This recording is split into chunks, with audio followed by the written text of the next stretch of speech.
రేవంత్ రెడ్డి గారు మీరు ఒక ముఖ్యమంత్రిగా మీరు వివరించండి తప్పితే ఇలా ఇష్టం వచ్చినట్టు నోటికొచ్చినట్టు మీరు మాట్లాడితే ఇది మంచి పద్ధతి కాదు. ఇలా ప్రతి జర్నలిస్ట్ ని ఏ విధంగా అవమానించిండో ఇలా ప్రతి జర్నలిస్ట్ కూడా ఆలోచించాల్సిన అవసరం ఉన్నది. బట్టలు ఊడదీస్తారట. ఎవరు బట్టలు ఊడదీస్తారు? ఈ బట్టలు ఊడదీసే ఫ్యాంటసీ ఏంటిది?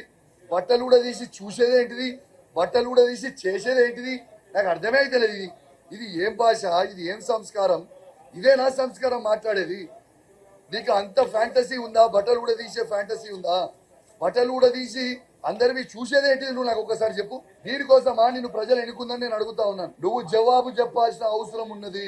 మళ్ళొక్కసారి కూడా చెప్తా ఉన్నాను, ఇలా నీ స్థాయి కేసీఆర్ గారి స్థాయి కాదు, నీ స్థాయి హరీష్ రావు గారి స్థాయి కాదు, నీ స్థాయి కేటీఆర్ స్థాయి కాదు, నీ స్థాయి కేవలం కౌశిక్ రెడ్డి వారిస్ రేవంత్ రెడ్డి. నీ స్థాయి వాళ్ళ స్థాయి కాదని చెప్తా ఉన్నాను. ఎస్ జాతి పిత కేసీఆర్ అని అంటున్నావు. ఎస్ తెలంగాణ జాతి పిత బల్లగుద్ది చెప్తున్నాం. తెలంగాణ జాతి పిత కేసీఆరే చెప్తా ఉన్నాం.